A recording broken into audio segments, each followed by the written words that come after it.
Amis internautes, qui préférez Congo Millennium, merci de nous avoir encore très nombreux et branchés dans votre émission, qui une réalité, comme nous vous le disons toujours, c'est la seule et l'unique émission qui vous montre et vous propose toute une réalité à Kinshasa et surtout l'émission qui vous met toujours au même. Aujourd'hui, dans votre émission Qu'une réalité, nous vous présentons encore une nouvelle réalité qui s'est passée à Kinshasa. Mais Kinshasa actuellement, à cause de la Kolada, les jeunes bakomi ko simba bakisi. Une drôle réalité.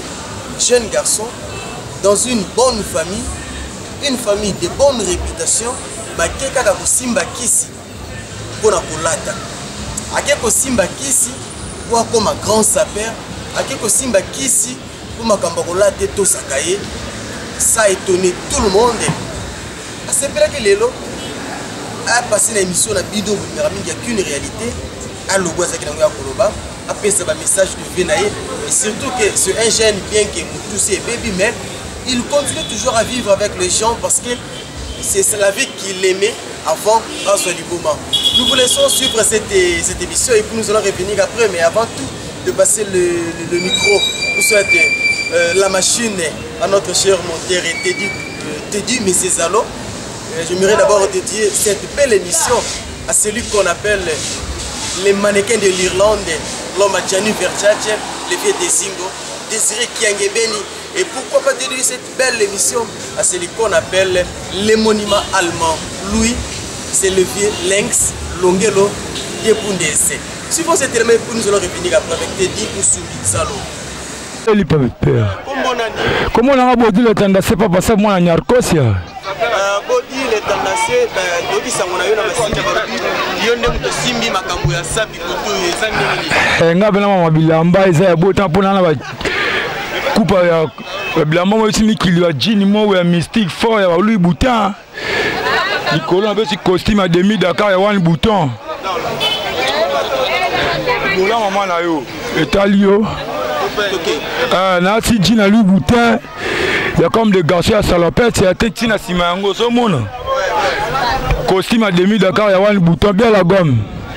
Mais balobi ba parisien baso utapoto belé baso ya ndetika ko na masina ko fêter ba fête ba ko est-ce qu'on coupa. Nga mama bilama na banga te pona combattre na beta mama bilama na beta tous les catalogues. Na beta costume il y a 3 boutons, il y a super 120. Na beta Perpète à Timberland, il y a c'est pas Timberland qui l'a sur Ngombe, il y a semi à Perpète à Timberland. Nabeta converse à Magara, il y a Mouya Kinga Moula, et pour la pote, on a bien à défendre ma paix, la pour ma casse en Wilamba. Tu n'as pas pensé à Ngandi, Nagana Massanga Berteland ou Tanda Sepe le Golangai.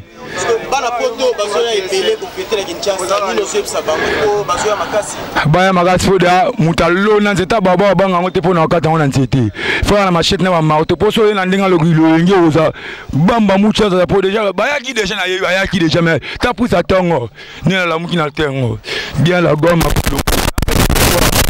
mbati ka mbamba ngala mwana molo kana tango na ngona saki na ngai so bavandi na wakata su panta tu na tika mutakala bazui na kiosk na pana du costume mususu po oh na ba coach on pressing te on va faire tu en Noël bonne année yo fêter na nini ba oza complet ba sac ya farine on a griffe ah griffe mi demande griffe mi demande yo kimino ba chine o te version là il a tellement na ba 1900 ba so kunga na sa ngote nga na beta ka nyoso nga coupe na za mingi tisi tisi ne mingi ti ponga bena mwana tombola le seul mouton là ça nyarko simon na tambola papa griffe nga na célèbre na ibotri le tanda senga o yebi ça c'est il paraît que papa griffe na l'équipe de nyonso papa griffe à l'équipe c'est papa griffe à mwana nyarko si bana papa wemba nga na mwana kuru yaka very cool message na pesa ba nyonso boya na jeune chrétien na seba termine na fia ko la bino fo so suzu le bo za cheval blanté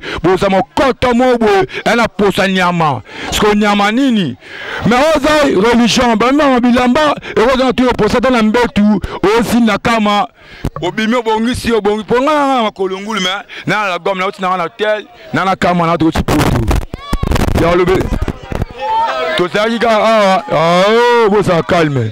Tout ça, tozalaka na betaka matour moi c'est femme bilama laki nango salaki folie na mapela parce que tant na kende poto donc ezala na mingi na tongo costume na pokwa bazin lobi na tongo kilote na entraînement parce que momi na yo aobanda momi aza mutu akufa momi akadafa momi wana osali erreur moi ça na flat na oloba te mpo basenga bilamba bon bafani na ngai napesi mbote na mere na amona peme mama fifi mbote na mama fifi mbote na bwanchu na tongo napesi mbote na fe na nga pote bozwa elonga boye ve na nga beti bachisa bashemeza balui buta tokima mikro ve na nga beti omoni collection bana mapela na tongo ane basalaka topesi bana mapela mbote oyo basini kota baoba kuna po kuna benga yango bola kuna bakende te baobote na cameraman po kuna bakulu na basalaka napesi mbote na banyonso batala yango balingaka bodi le tendance papa sap na muta idéologie muta bilamba na defaka bilamba te nga naka mwana tailleur naselaka papa tiki mwa ezambe na sanksi na lati nga mpe na mama bilamba na na concurrent te na mapela mpona kosukisa mbote na grand-mère jilete lipasa dataka kuch bango nyonso basalama tro nga na bodi na confinement. Merci beaucoup de suivre cette belle image qui nous a proposé Teddy Moussoumbizalo. Comprenez un peu les réactions. Il y a des choses qu'on devrait quand même mais on n'a pas voulu que l'on juste pour vous montrer à tel point que ce jeune garçon a perdu sa tête à cause de la futilité. Un petit conseil à vous qui nous regardez, vous nous suivez, ne perdez pas toujours espoir et surtout n'enviez personne. Restez toujours serein, soyez objectifs, continuez Kolanda, depuis Kala, ne jamais perdre la vraie idéologie. C'est quoi la vraie idéologie? C'est la personnalité. C'est ce qui fait l'homme.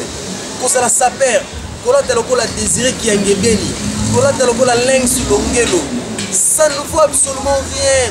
Et je sais que aussi mbakisi. Dans le mambo a milé les kankisiko. Mambo milé les kankisiko. Tout n'a qu'à désiré qui a ngébeni. Tout n'a langue sur l'ongelo. Or lorsque qui toubu, bakola qui sont magasin, aussi mbano qui cité, de la qui c'est que mimo en bas la batou. Liboma, quand tout ça la récitation va forme il prétend déjà qu'au ta poto qu'on a un hôtel tout ça et pendant qu'il est fou, il vit dans la rue. Ça c'est vraiment un conseil ou un exemple à ne pas suivre. Je pense que c'est plus ça qui bino et puis vous allez prendre ce petit conseil vraiment au sérieux. Vous n'allez pas sacrifier votre vie à cause de la futilité et nous autres na Kinshasa. Merci à vous tous qui nous avez suivis comme nous vous le disons toujours. Vous aimez Congo Millennium, vous avez envie de nous soutenir, c'est simple.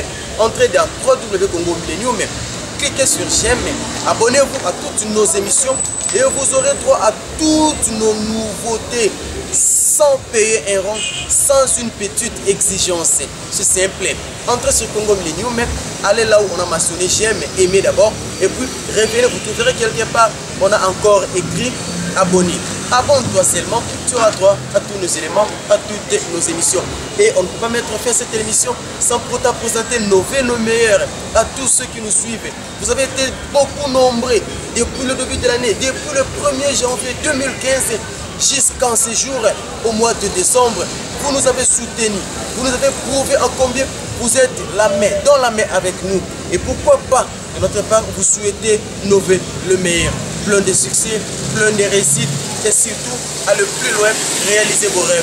Vous qui aimez Congo Millennium, mais que cette nouvelle an, que cette nouvelle année 2016 vous apporte plein de bonheur, plein de bonnes choses. Et je veux saluer celle qu'on appelle Patricia Kinduelo, la famille. Et pourquoi pas saluer mon grand frère propre, Bob Cotterson et Bobo Kota, le lit dédié à Paris. Restez toujours branchés, mais dans la main, ça ira. N'ayez jamais peur de l'espoir. Bye bye.